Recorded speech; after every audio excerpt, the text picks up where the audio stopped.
Dr. David Barmes, Chief Oral Health Unit, the World Health Organization. Good to have you here today. Thank you. What we'd like to do over the next little while, Dr. Barmes, is get a chance to meet you and know you in ways that the public usually doesn't, in terms of just seeing your name on published articles or something to do with the World Health Organization. I wonder if we could begin by having you tell us just a little bit about what this job is about. What does the Chief of the Oral Health Unit do? Well, of course, he runs the oral health program of the World Health Organization. The World Health Organization has several levels. The global level in Geneva, where I have my office, the regional offices in 6 regions of the organization, and then the country offices, which are not in all the countries, but in most of the developing countries. There are 166 member states. Of those, some 30 or 40 are what we would call developed countries, and the rest are developing countries. WHO's program relates to all countries, all 166, from the most developed to the least developed. But of course we tend to focus a lot of our efforts on the developing countries to try to improve their health status as rapidly as possible. So of course the oral health program has its section of that objective, and we try to develop strategies and programs based on prevention, based on primary health care, which is a basic concept of the World Health Organization, to try as well as we may to get countries to see their situation, to develop their national plans and regional plans and district plans, and improve their oral health status as well they may. So as the chief of this World Health Unit, World Health Organization Oral Health Unit, your office in Geneva then has 6 regions that report to you. And then within those regions are another set of offices within the countries that report to the regions. That's right.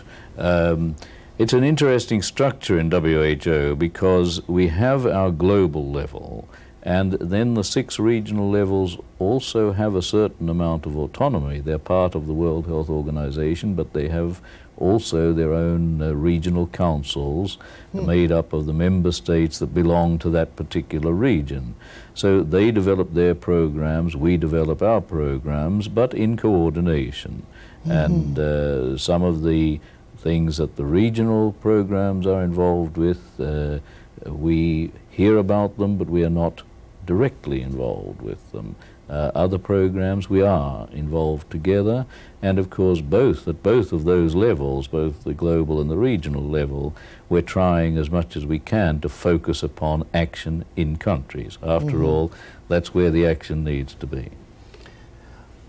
Tell me how you've been with the World Health Organization how many years now? Nearly 21. It will be 21 in November. So a good part of your career has been connected with this. How did this all start? Well, it started in a little country called Papua New Guinea. It's a country that was in a very underdeveloped state at that time. Some of the people were living at that stage in a Stone Age culture, even in the more remote parts of the country. And I'd been Director of Dental Services in New Guinea for some 12 years, and I had done a lot of epidemiology. It was a very, very interesting field, in fact, because these people had many variations in oral disease status and had had virtually no care. And at this time, in say the mid-60s, I'd written a lot of articles on epidemiology and also on the development of education with a different approach to try to tailor the education to the true needs of the Papua New Guineans, rather than just borrowing some educational system that had been used in the highly industrialized world. And it was at that stage that the then executive director of the American Dental Association, Dr. Harold Hillenbrand, who is so well known to us all and remembered by us all, was approached by the then chief of the oral health program in WHO, who was a Brazilian named Dr. Mario Chavez, and he asked him to try to get funding for a post of dental epidemiologist with the WHO. So it was Harold Hillenbrand who first did the fundraising to make it possible for me to go from Papua New Guinea to Geneva. You can imagine what a contrast in situations that was, and to begin my career then as epidemiologist, and some 6 years later I became chief of the program. Oh. Tell me how you got to New Guinea. Well, I guess I have to admit to being a very peculiar fellow, and most of my friends will agree with that very readily. Although I come of a family that was involved in sort of middle-level business, I somehow had a very great interest in public health dentistry. How I ever got that, I still don't know, because as in most highly industrialized countries in dentistry in those days, at least 95%, if not 99% of the students were going to finish and go into private practice, or, if not private practice, into dental education. This is Australia now. This was in Australia. And somehow or other, about the third year of my course, something struck me. And I really got this urge, this really deep desire to do public health dentistry. So after I graduated, I hunted around for something to do. I worked in the Queensland Department of Health for a couple of years, but found that this wasn't public health with the concept that I had. It was virtually only a set of clinics providing for the poor, for the indigent, as you would call them here. And that wasn't what I was looking for. I was looking for somewhere where one could make a national strategy, where one could fit all the pieces together, both the private enterprise and the public enterprise, and the health education and promotion and the prevention, etc. And I noted after a couple of years that there were opportunities in this land, Papua New Guinea. I had never been outside of Australia. I knew nothing about the world, but I applied for this and went there and found myself there for 12 years. And it was the most remarkable training ground in reality for the work that I'm doing right now, involving more than 100 such countries. Tell me about the training. What sort of things did you learn there? Well, of course I had my own formal training, which was only a simple, straightforward dental degree. But I really wanted to do something more than that. I thought, here I am in a country where there are no services except the few that we're able to provide. We have to try to move around the country, see what the problem is, and that's where it hit me that, of course, before you start to do something, you'd better measure the problem. So I became very, very interested in epidemiology, and I originally self-trained myself in epidemiology, reading all the books I could get hold of, and started to do epidemiology as part of treatment services. I would take portable gear and go to a little outpost and treat the people that had problems there, and then take off for a day or so and survey the population to find out what was the basic oral health status. And I did this gradually over several years all around the country. And so that was partly my training. Then we found that the people suffered a great deal from cancer, oral cancer of various types. Squamous cell carcinoma associated with tobacco and betel chewing. They also had a lot of ameloblastoma. And so I got myself linked up with a general surgeon, and having never been trained in surgery either, nevertheless he helped me in that respect, and we ended up doing a tremendous amount of surgery for several years. And then finally, well, not so finally, after a few years, a plan started to develop on the basis of the oral health status, and we started to train auxiliaries. I had a little experience of the New Zealand system of school dental nurses, as they called them, and dental therapists, as we called them later, and we felt that these people would be excellent for both school services of a reparative nature and also for the preventive approaches that we wanted to introduce. So we started, or I started training auxiliaries. And so this was the self-training mechanism that developed over the years, the early years that I was there. I then did a higher doctorate. You don't have this degree here in the United States. You have a bachelor's degree, a master's degree, and then a PhD, right. I think. Yes. But we have... On a different track than the dental degree. That's right. Right, whereas yeah. we have a bachelor's degree, which is the normal practicing degree for dentistry, by the way. I see. Then a master's degree. Then you can either do a PhD or what is called a higher doctorate. The difference being that with a PhD you have a group, a board if you like, somebody who guides you in your work. In a higher doctorate you have no guide. You just go ahead and do your work and finally present your thesis and then shake see how it turns what out. happens. And in point of fact, I did my doctorate on epidemiology, on the studies that I'd done in New Guinea, and received my doctorate in epidemiology. But then I still felt I needed some more training, and that was in public health. And so in 1962 it was, I came to Michigan. Let's just track the dates for a second so Yes. it's clear. You graduated dental school in what year? 1953. And then so in 53 is when you left for New Guinea. No, I left for New Guinea in 55. Late 55. Okay. And I was there till late 67 when I came to Geneva. I see. And during that time at New Guinea is when you earned the higher doctorate. Up until 1962 I did that, and then in 1962 I decided to have a little formal training at last in Michigan, and did an MPH degree in Ann Arbor. Okay. That was more or less the background that led up to those days in 65, 66 when WHO got a little interested and wanted me to come here. So you had an opportunity in those 2 years here in the States to take a look at the American dental education system. Yes, a little bit of a look. Yes. I mean, mainly I was trying to educate myself, but I could see what was happening a little bit, yeah. Fill in the 2 years between the time you graduated dental school to the time you left for New Guinea. Okay, I went up to a little town called Maryborough, where in fact my parents were living. And I worked for a dental clinic there, the Queensland Health and Home Affairs, they called it in those days. And that was what I referred to earlier when I found that sort of public health was not the broad concept of public health, but purely, if you like, a means-limited clinic.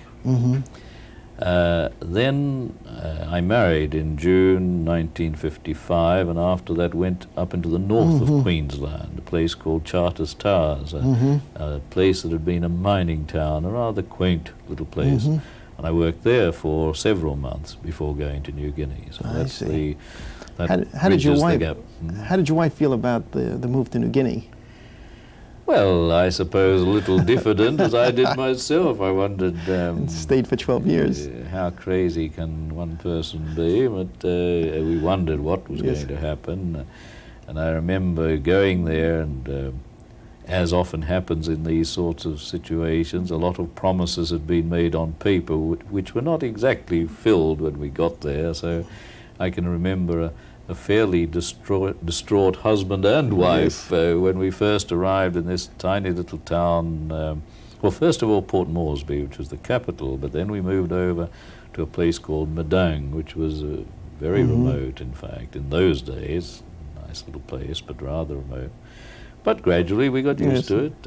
All our children were born in New Guinea. We have 5. And, well, I wouldn't have missed a minute of it, and I think she feels the same way. Yes, right. After you completed the 2 years in public health at Michigan, is that when the position in Geneva opened up?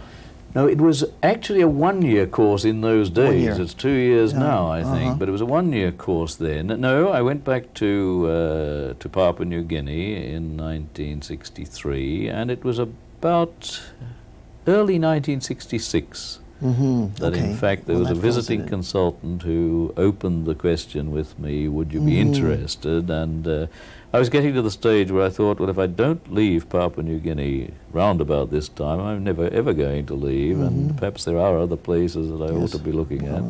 And when this possibility came up with WHO, of course, it sounded very interesting, because it broadened the canvas from one developing country to 166, as they are now, developing and developed countries, and it couldn't have been more interesting, in fact. I want to come back to that in just a second, but I'm kind of interested in the sort of the change as you went through dental school to go from sort of a practicing dentist to a public health dentist, and sort of wonder what led up to your decision to go to dental school in the first place. Yes, that's a very interesting question. In fact, when I decided to do dentistry, my parents laughed. Because they knew I'd never done a practical thing in my life, and they regarded dentistry as something where you really are supposed to be manually dexterous. I certainly was not. And in fact, I had no idea what I wanted to do. The one thing I liked very much was mathematics. And I really wanted to find some job in mathematics, statistics. And at that time, we came from a rather simple situation in the rural area of Australia, and we didn't know much about universities, and we didn't know much about what opportunities there were for people with mathematics or statistics. And it happened that I was doing a lot of training in athletics, in track at that time, and I got sick, and I had to go to a physician who chatted to me about what I was going to do, and I said, I really don't know, but I like mathematics. He said, have you ever thought of dentistry? And I said, no, I've never thought of dentistry. Or medicine? I said, no, but I'd be a little bit interested in medicine. But he said, well, look, you take it from me. Dentistry is very good. It's a very good opportunity. Why don't you try it? And so I did. And it's so interesting because, with due respect to all those who are left-handed, I being right-handed, I had two left hands. And when I started my technique work in operative and in prosthetics, oh my God, it was terrible. And yet, by the end of my course, I won the prizes in these areas. So I thought that was a good effort of mind over matter. And I think that was interesting that once I got into it, I liked it. But it's also interesting that after a certain time in practice, I went to my true love, mathematics. That's why I got into epidemiology, and that's where I've stayed ever since. When you first started dental school, and this is with your interest in mathematics, were you in any way disappointed in the choice or concerned that you may have made a mistake? Not really. There were parts of it that were terribly boring. There were parts of it that were interesting. No, I don't think I ever had a deep feeling of making a mistake. I think every student has second thoughts and thinks, oh, well, they've got it better over there in medicine or in engineering or wherever, but I don't think I had any real doubts. Did you realize somewhere in dental school when you decided that public health dentistry was where you wanted to go that there was in fact a connection with the mathematics? No, not really. It was more a feeling that I really wanted to be interested in the broader canvas. I didn't like the idea of taking a practice in a small surgery with a small group of people. I liked treating people. I liked very much the clinical side of dentistry, but I felt rather enclosed by that sort of scene. And I really did feel that I wanted to get some sort of broader understanding of what was needed in oral health and to be able to see what was going to happen. So it was just that feeling for public health, for the broader canvas that led me that way, rather than the knowledge already that I could go back to my true love, mathematics. Were there any models, I mean, people who you felt were doing the kind of things that you wanted to do or that you wanted to model your professional life after?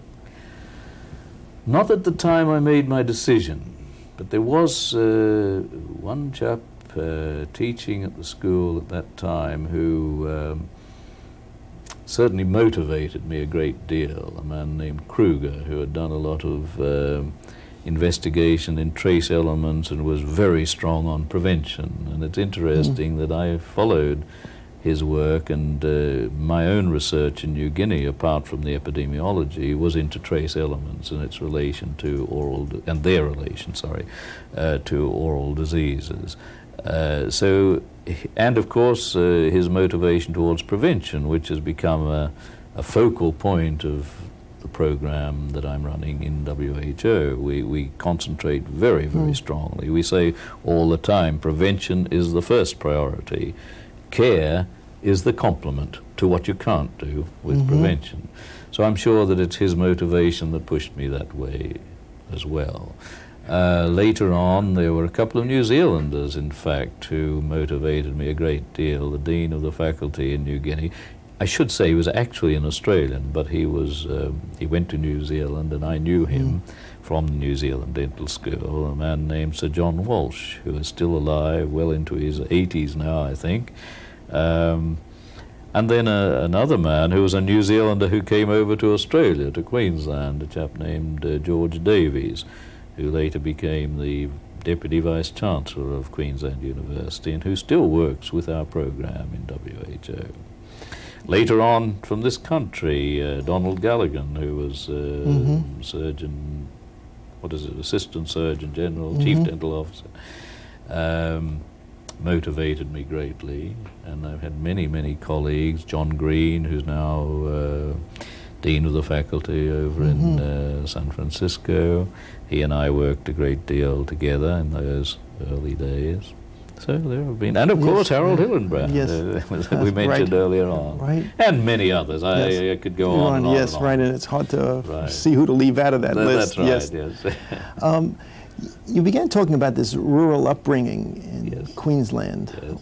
What kinds of things did your father do? And well, my father was really.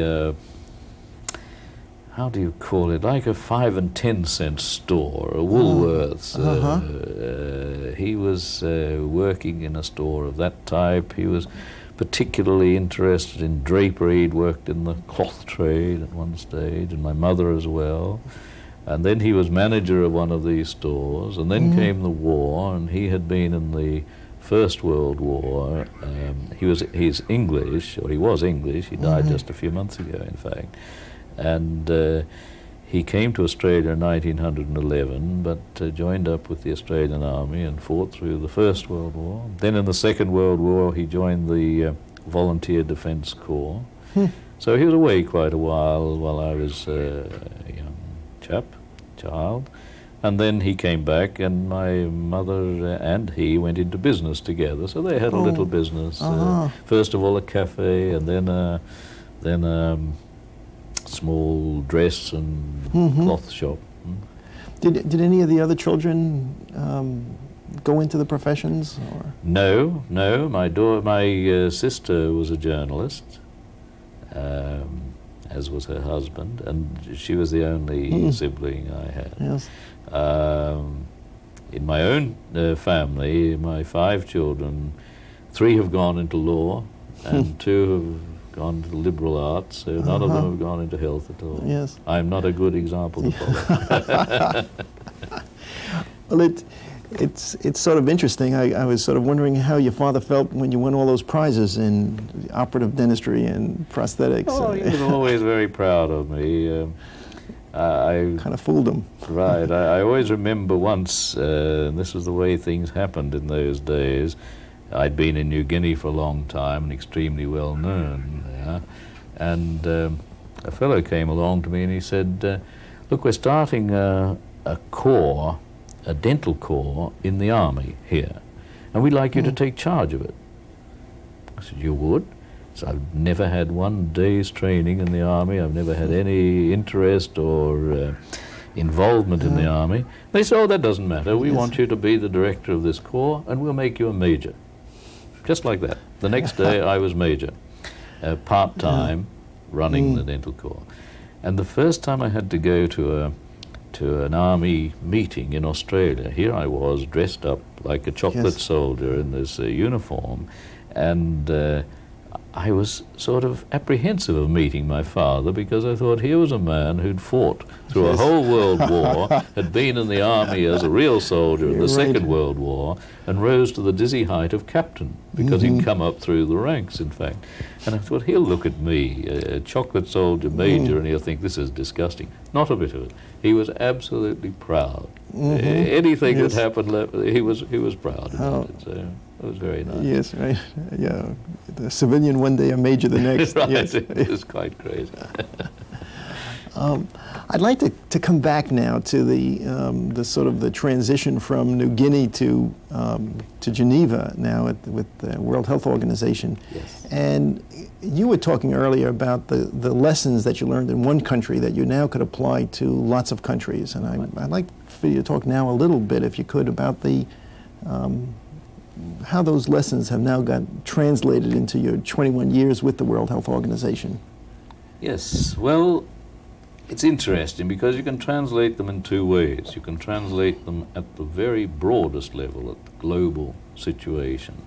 And I think this was one of the great achievements of the past 20 years, that when I went to the WHO, I said exactly the same thing to myself as I said when I went to New Guinea.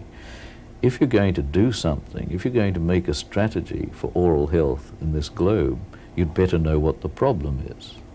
And it shocked me that this seemed somewhat revolutionary to my colleagues who'd been working there, sort of doing their best, guessing at what the problem was and doing good works, you might say, but without a real knowledge of what the disease status and trends were.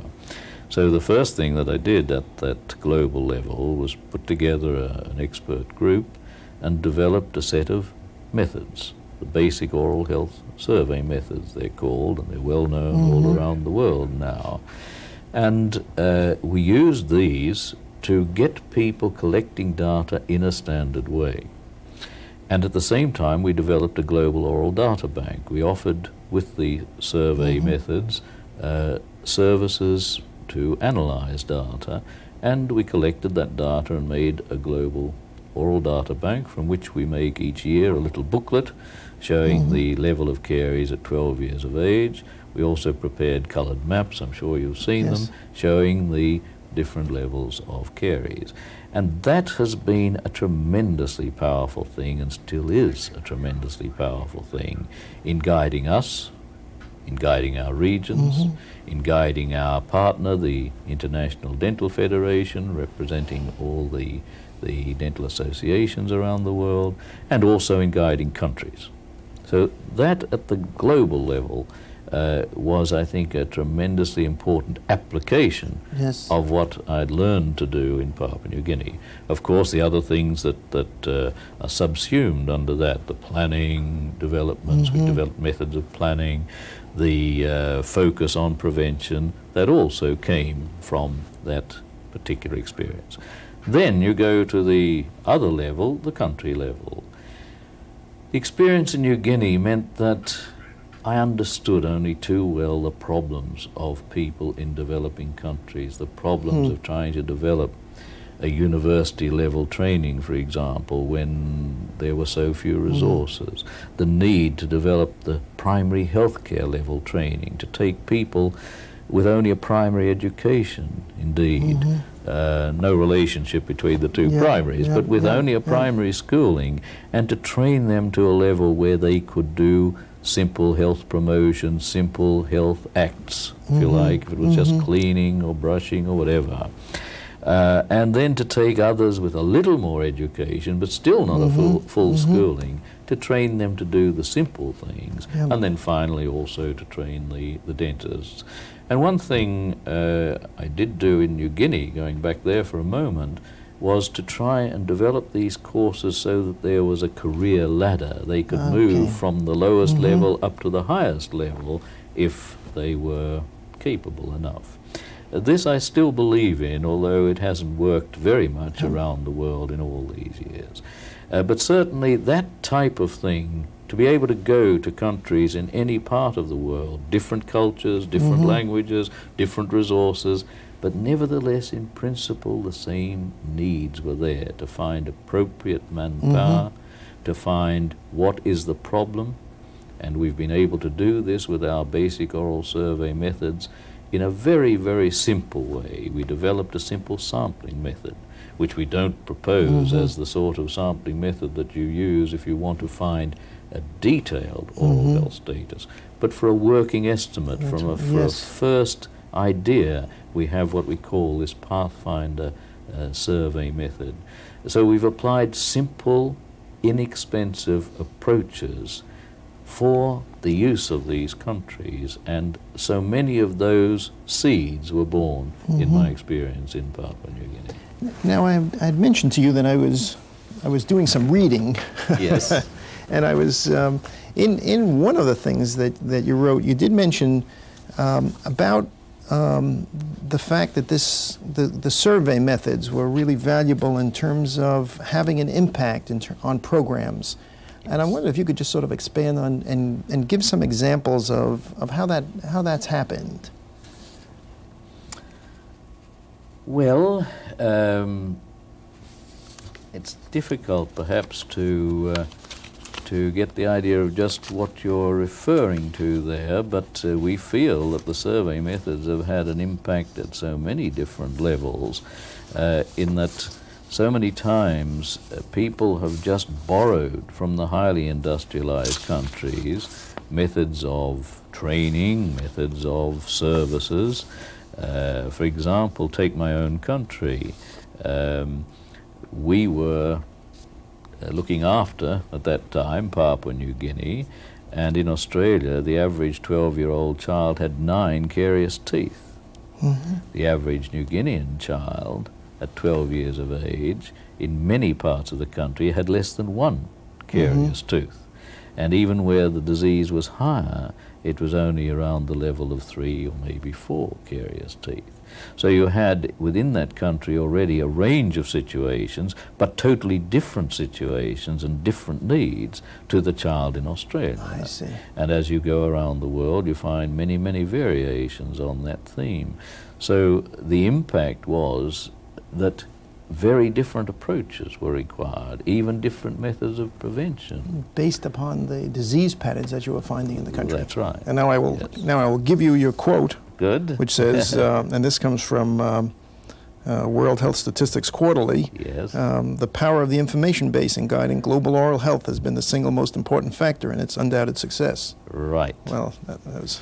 Okay, well, I've given you, of course, yes, the background right. at the country level, but there is also, again, the global background. It was because of those methods and because we were able to aggregate them in the Global Oral Data Bank that we were first able to say, right back in 1973, look, disease is dropping in the highly industrialized countries. And you better look to the manpower production, you better look to the educational system, because this is happening, and it looks like it's going to keep on happening. And we were also able to say that in a number of developing countries, the disease was going up at the same time as it was coming down in the highly industrialized countries. So it was things like this that made such an important impact. We also developed a new system for measuring periodontal disease in partnership with the International Dental Federation. And that rather simple but very reliable method has also revolutionized our attitude to periodontal disease, where we've seen now the high levels of bleeding and calculus in the developing countries, and much lower levels in the industrialized countries where there is good oral hygiene. But we don't see the same differences in destructive periodontal disease. And as you know, in the old days, we all knew and we were all taught that if you didn't clean your teeth, you first of all got bleeding gums, then you got calculus, then you got pocketing, then you got deep pocketing, and finally your teeth got loose and fell out. We don't believe that anymore. It's not that sort of nice continuum that people had preached to us in those days.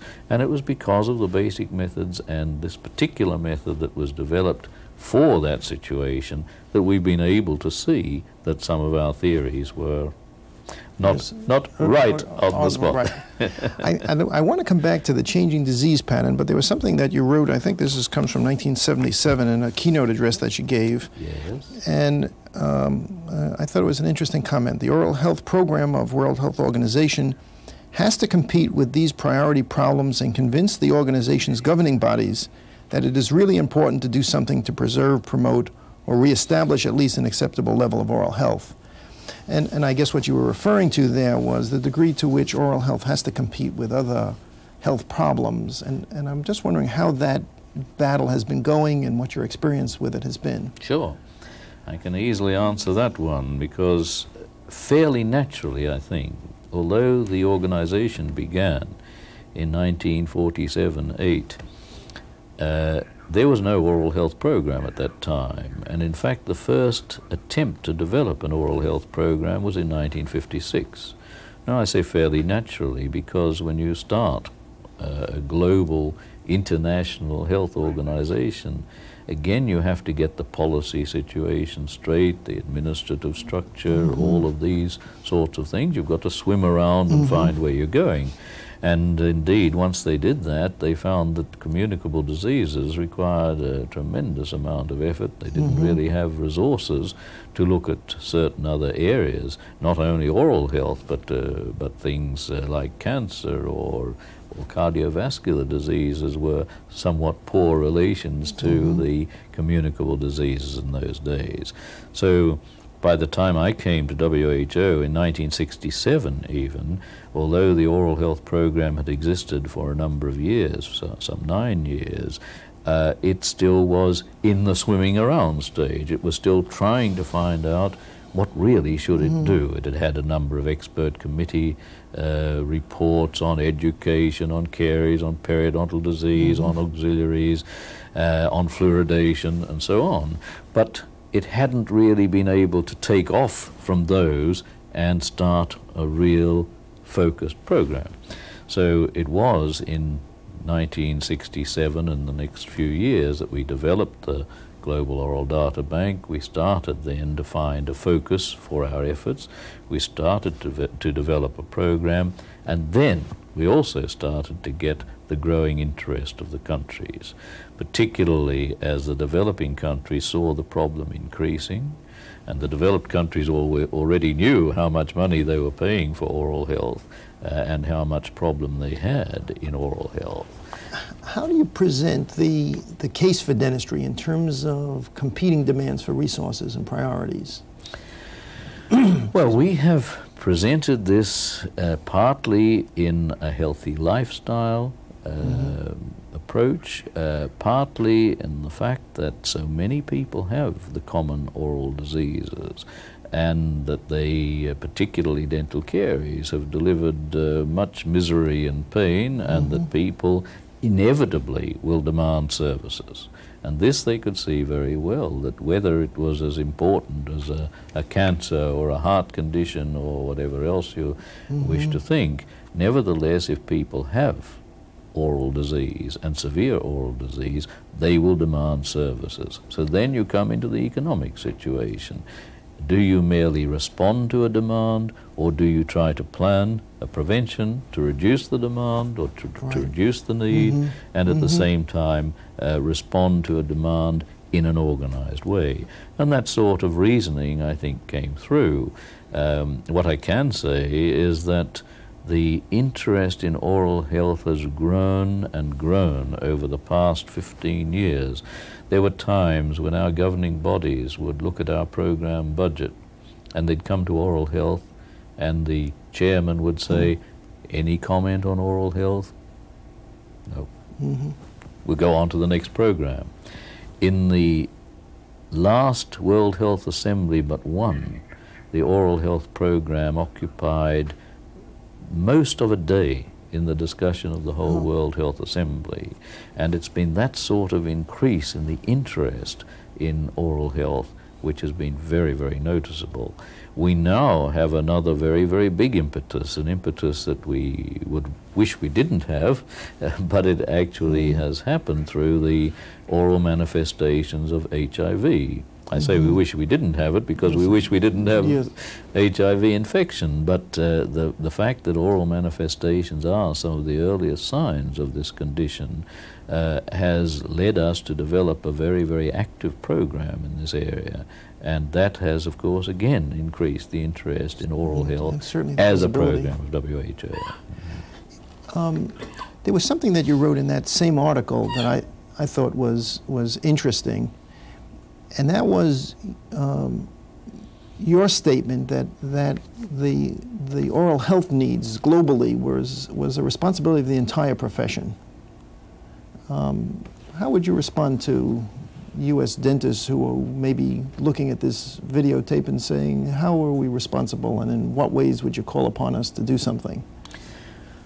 Well, that's also a very timely question, because, you know, last year in Buenos Aires at the World Dental Congress, a partnership was announced between the International Dental Federation, representing all the member associations, and the WHO. Now, we've had a long-standing and very effective collaboration with the FDI, and we had been building towards this partnership development, and this was in fact encouraged by a resolution that was passed in 1985 by the World Health Assembly as a result of discussions, technical discussions, on the role of non-governmental organizations. So we were the first to get to this level of an actual partnership, trying to involve the whole profession in our work. And from that, we have developed what we call the International Development Program for Oral Health. One of the dental associations, in fact, the Danish Dental Association, has funded a post for that program for 2 years. Now the Japan Dental Association is funding that post for the next 6 months. And so you can see that these dental associations have in fact responded to the call, and they have said, yes, we are interested, particularly with our changing situation in one direction and the other changing situation in the other direction. We feel we've got expertise to give, and we feel that way too. So we're trying to get the dental associations to develop within themselves an international resource pool, a national group for international work, if you like. And we're trying through this international development program to discover what are the problems in a great range of developing countries, and then to present those problems to the national dental associations and say to them, here is a problem, here is a country which needs your help, this is a country with which your country has good relations. Yes. Could you provide the following types of programs? Not to replace the local people, but to try to remove obstacles which prevent the local people from achieving their own goals. In other words, we don't want to make some sort of transplant of a group of dentists from USA or Canada or Britain or France into these countries, but we do believe that people from such countries can go and educate, demonstrate, and change the situation permanently for the better. So that's the sort of approach that we're trying to take. Interesting. Let's take a little break now. And I knew you would know this was painless.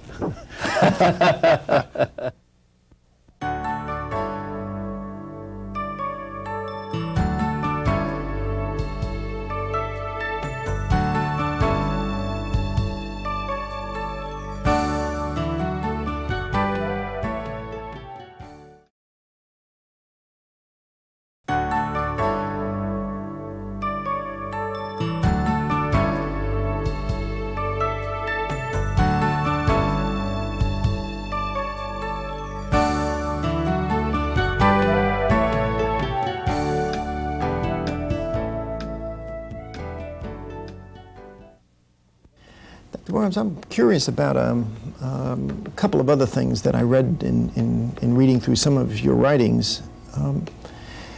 One of the areas that you said needed to be looked at and that seemed to have fallen out of the usual surveys is a group of people who are institutionalized, homebound.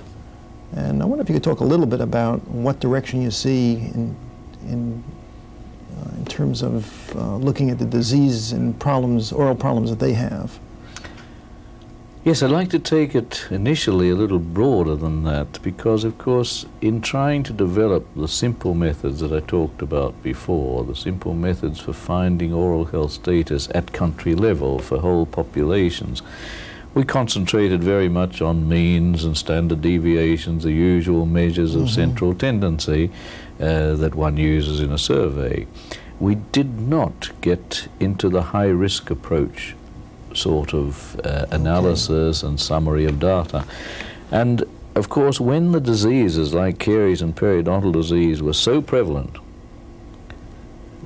9 carious teeth per 12-year-old child, for example, you didn't need to have a high-risk analysis because everybody was at risk. Right, yes. exactly. But now, with diseases dropping, I mean, some of our highly industrialized countries now have less than 2 carious teeth at 12 years of age.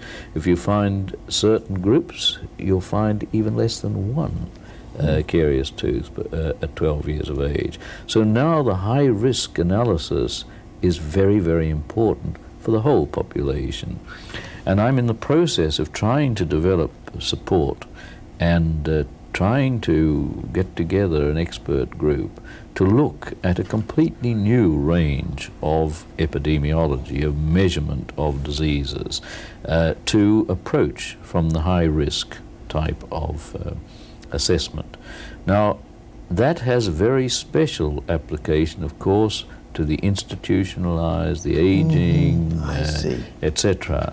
And with the aging of populations in general, which is happening all over the world, it's not just in the highly industrialized countries that people are living to 80, 90 and 100, but in the developing countries as well, the population is aging. So clearly the elderly group is going to become a more and more and more important group with the rehabilitation that may be required to keep people with their expectations of a functioning dentition for life. So that's where I do believe that more innovative ways now of measuring the disease and analyzing what we've measured are required. Looking at analyzing the disease and part of that developing the methods, you've written about the limitations of surveys and have talked in fairly strong terms about the need to look at records. Exactly. And I do believe this strongly, and I believe it more strongly every day, I think. And when you look at things, again, in the light of what I just said, we could use 12 years of age as an index in the old days. And if you wanted to sample 12-year-old people in any country in the world, you could get them. In fact, some people often criticized the choice of 12 years because they said, quite rightly, a little older would be better, say 15 or 18. And you can sample people at 15 or 18 in highly industrialized countries, but in developing countries you're losing already half your sample. Because the 12-year-olds are still in school. That's right. Exactly. So there was this limitation. Now, of course, as the world develops and education develops, you may well be able to easily sample people right up to 18 years of age. But then what happens? You can't continually sample people in the adult years and then the more mature years and the senior years and so on and so on. People don't want to be surveyed. Added to that, there's a tremendous cost in trying to survey people who are not institutionalized or in a system like a schooling system. And of course, in the old days, you didn't have things like microcomputers. Now we're almost all wearing microcomputers on our sleeves. And there's a golden opportunity now if we can get some sort of standard approach to records, to be able to collect data from every practitioner, if you like, from the practicing dentist, the clinic, the survey method as a complement rather than a first weapon, if you like. Yes. And I think this has to be the way we're going to improve our information on the population, the part of the population which is so hard to survey. And remember, there's no point in having a one-point survey. There are so many countries who have got themselves to a stage where they do one big national survey, and it's been such an effort and so costly they never do another one. Now that's no use, particularly in a changing world. You need epidemiology which shows you many points on a graph. So you're able to track trends. Exactly, exactly. And one more thing, when I talk about collecting data from the private practitioner, maybe it sounds as though here is just one more bureaucrat who wants to sit there in his ivory tower or less than ivory office and collect all this data and play games with it. I don't look at it this way. I think this is important to all of us, even to the practitioner himself. Personally, I know this, that if I were a practitioner, I would want to know about my treatment group, more than I know just because I can pick out Mr. Jones' card or Mrs. Smith's card and look at it. I would like to be able to summarize this data. I'd like to be able to know what I'm doing for these X hundred or X thousand people who I have on my surgery roll, if you like, my surgery registration. Now, maybe I'm peculiar in thinking that way, but I do believe that everybody should have that need to know what he or she is achieving in oral health for the people he or she are caring for. Certainly makes sense. When you're thinking now in terms of now having this global perspective, and we don't usually get an opportunity to have someone who sees the world in that way, where do you see the priorities now in terms of your job? What needs to be done? Okay, certainly this idea of a real change in the epidemiology to suit the changing patterns, a change towards soft tissue epidemiology, the epidemiology of the rarer conditions of soft tissue or bone, the high-risk approach for caries, periodontal disease, the better measurement of dentofacial anomalies. These things in the measurement area I see as a very important next step at this stage. I see also as a very important step the change in quantity and quality of education to suit the changing patterns. I believe we are being too slow in changing our educational approaches to suit the types of oral health personnel that we're going to need in the very, very near future. I see also a need for us to continue knocking at the door, and here I hope the profession is as part of this partnership is going to help us a great deal. We have to keep on knocking at the door to get countries to plan in time, to really sit down, look at themselves and work out a plan, and not to just let oral health services grow as they may, grow like topsy, as we often say. Take a minute, Dr. Barnes, tell me what this new dental professional needs to look like. Okay, I've said it many times, and I thought people hadn't really warmed to the idea until I said it again, almost as an aside, in a meeting in Bristol in the United Kingdom quite recently.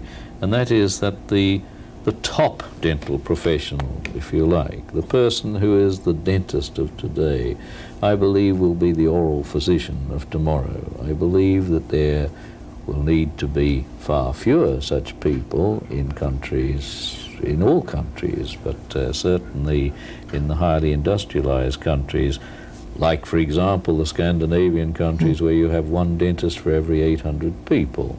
They don't need that many dentists. They certainly would need many fewer oral physicians. And I see the oral physician as a member, a full member of the health team, with his specialty, perhaps the oral cavity, perhaps even head and neck. It depends how these things may be negotiated with the rest of the medical or health team. But I do believe that that's the sort of person, far more of a diagnostician, far more of a strategist, far more of a management person, is the type of person that's needed in the future. Then, of course, you will have other personnel, and that will depend very much on every single country.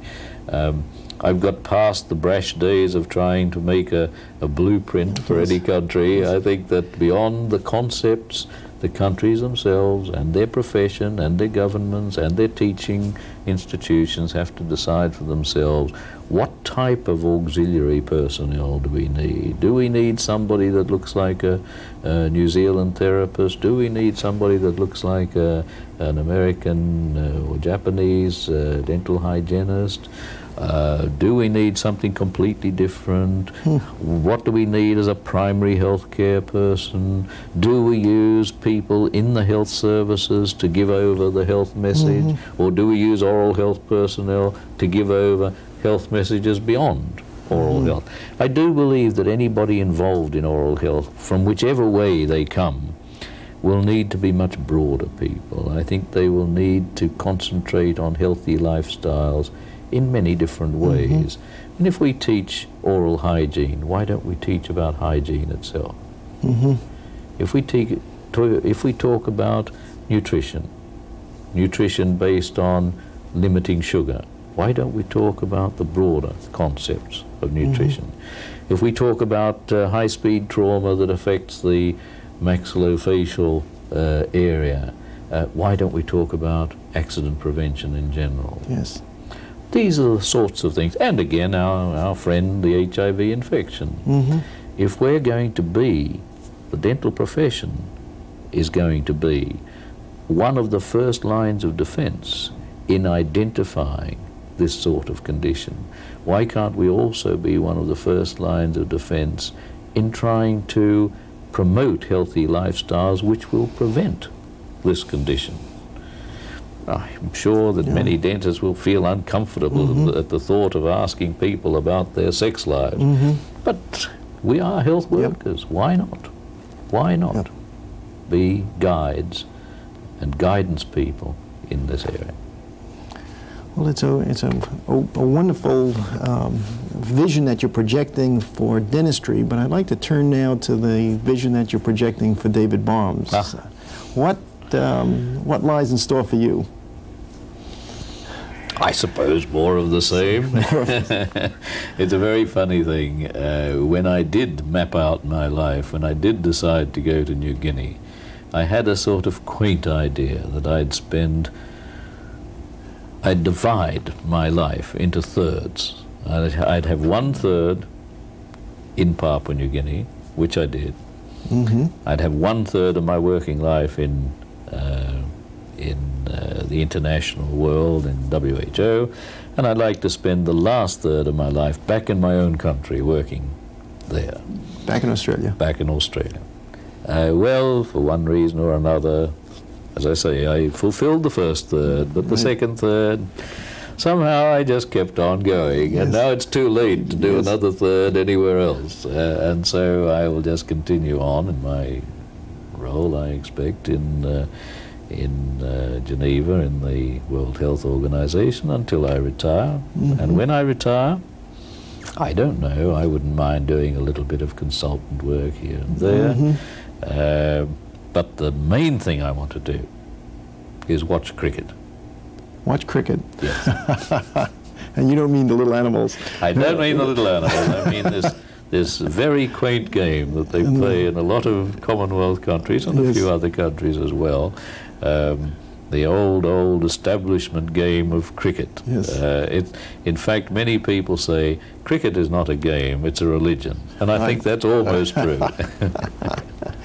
Any misgivings Anything, if you had a chance that you could do over, you'd do differently?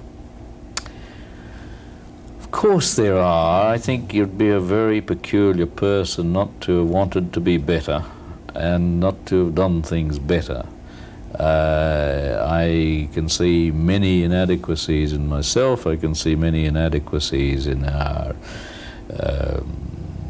function, in our public health work, in our profession.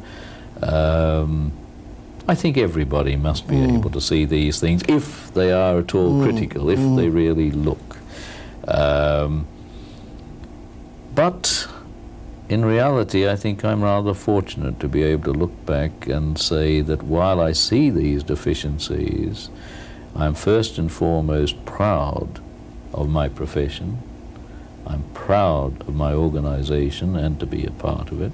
With all its problems, I think that it has done just a marvelous job in this world of health, as I believe the profession has done. There are some who say, well, prevention of oral diseases, that wasn't the dental profession that did that, that was all these other people making fluoridated water and fluoridated toothpaste, etc. They had their part. But I believe none of that would have happened without the dental profession. I believe the dental profession has been quite wonderful in what it has done. And then, coming back to the personal level, I feel that with all my own inadequacies, I don't feel there's been a tragic omission in whatever stewardship I've had, and so I feel not self-satisfied, but at least a measure of content. Oh, well, that's swell, and I'll look forward to seeing you at a cricket match. I hope so.